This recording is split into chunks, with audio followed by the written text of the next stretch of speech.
skip this intro. Murder is afoot, again on Netflix. It's another Knives Out mystery. Detective Benoit Blanc is back to solve the case in Wake Up Dead Man. And Benoit Blanc is Daniel Craig, James Bond himself. And I happen to like him better in this role than I did in anything he's ever done in James Bond. And the director and the writer of all the other ones is back, Rian Johnson.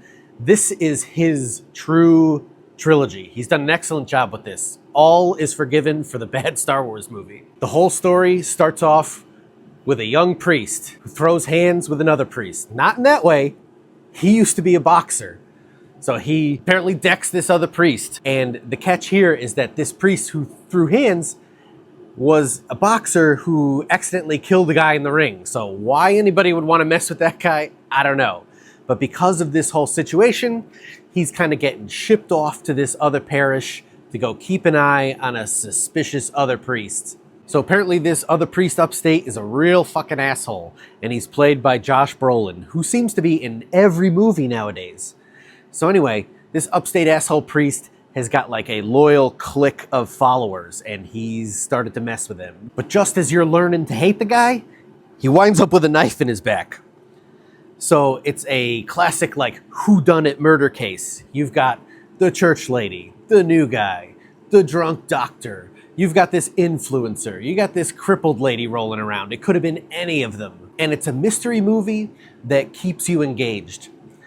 The judge of any good Netflix movie to me is always how many times you reach for your phone. And you won't be reaching for your phone in this one. It's very clever. In fact, the example that I could bring up is I love the use of the light coming in and out of the clouds at just the right moment. It's kind of like the director's visual metaphor for truth. You'll be able to pick up on it. You don't have to be any film snob in order to get it. I really thought it was clever, and it added to the story a lot. And the good news is you don't need to have seen any other of the Knives Out movies to get what's going on here. So that's good. If you've never seen any of these, go ahead and jump into this one right now. Also, the movie is pretty well like star-studded cast. One of the like shining, like the breakthrough is Mila Kunis as the sheriff of the town. We haven't seen her in a while in anything, and I think she did a really good job here. It's hard for me to get into the details of the story because I don't want to give you any spoilers. It's just a good mystery. Once you start it, you're not going to be able to stop. It has a very interesting message to it about forgiveness and who deserves it and who should give it. So it has kind of like that moral message to it. I really like the Benoit Blanc character. I really like the Knives Out movies. I hope this isn't the last one. I hope they keep going. And if you've seen the other ones, obviously you're gonna like this one. And if you've never heard of Knives Out before, get familiar. Go run them all. I remember the 90s movie Anaconda. I remember J-Lo in a sweaty tank top running around the rainforest. I remember Ice Cube trying to get a snake in a chokehold. Yay, yay. I remember John Voight. Remember his character in that movie? John Voight in the original Anaconda had this weird sort of accent that could only be described as like the Cajun version of The Godfather. So here, like 30-ish years later, we've got Jack Black and Paul Rudd trying to remake Anaconda in 2025. So imagine if one night your buddy came to you and he said, hey, on the cheap, I bought the rights to the Anaconda films. Do you want to go ahead and remake it? And that's kind of where this starts.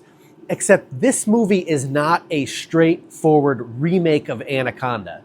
It's more about these broke guys who get the rights to the film and they try to make their version of what Anaconda is. So if you're looking for a straight remake, like the way they remade like Nightmare on Elm Street or Friday the 13th, those movies, that's not like that. This is a movie about remaking something, not the remake itself. So yeah, it's obviously a comedy. It's got Jack Black and Paul Rudd in it. So you know that like shit's gonna hit the fan right away. And it does. They're trying to get to the Amazon rainforest. They're trying to get their snake for the movie.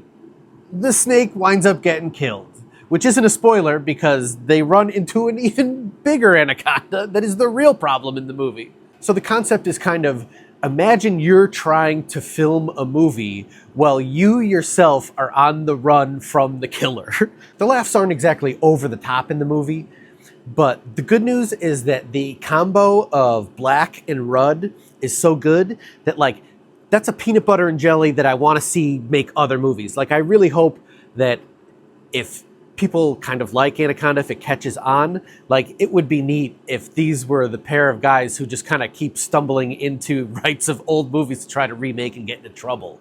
And yeah, just like the original Anaconda, there are kills in this movie, but the kills are done completely for laughs. So if you're the type of person who's squeamish and you don't want to see that gory stuff, you'll do fine in this movie. This is such a weird and kind of unique concept. I think that alone deserves why you should watch it. But the good news is that there are laughs. You know, you got the likability of Jack Black and Paul Rudd, and there's a couple others I'm forgetting in the moment.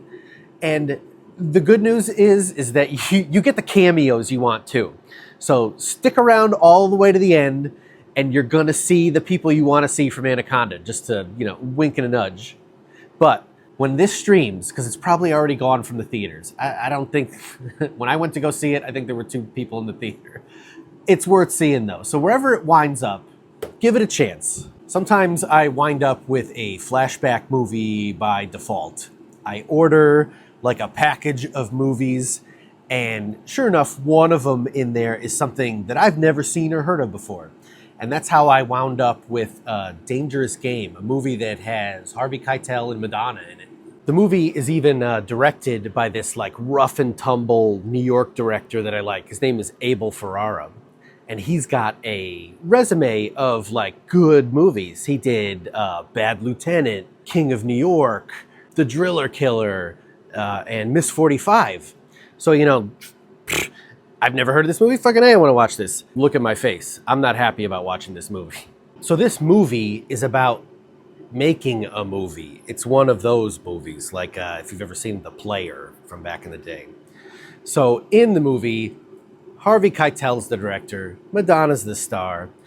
They're making some bullshit movie called The Mother of Mirrors or something like that.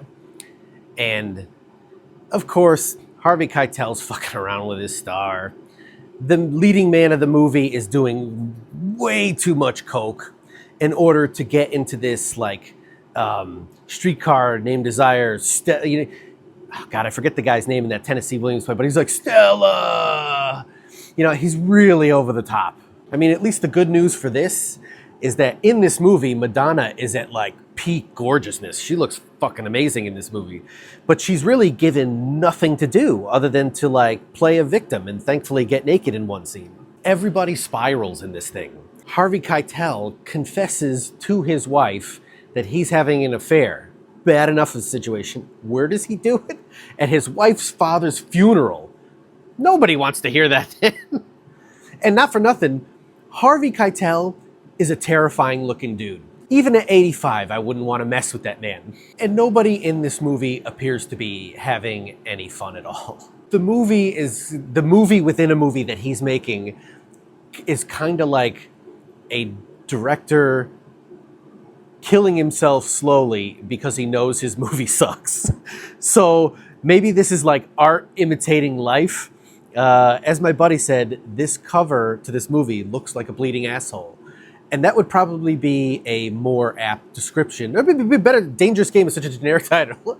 If they called this movie The Bleeding Asshole, that would probably be more correct. There's an entertaining bonus feature, at least in here, that I watched, and it was an interview with the director, and the director went to this movie house that was playing his movie to ask, like, you know, like, hey, what do people think of it? How's it going? And the guy who was taking the tickets was pissed off at him because he said, dude, your movie is the #1 movie for people asking for their money back after this movie's over. So, you know, while I say you can definitely skip Dangerous Game, Abel Ferrara has a ton of better movies you should go see. So go see King of New York or go see Miss 45 instead. Thanks for coming by. Thanks for watching Quiet Corner TV, Red Hood Movie Reviews. You keep coming back, I'll keep watching, and I'll keep talking. Talk to you later.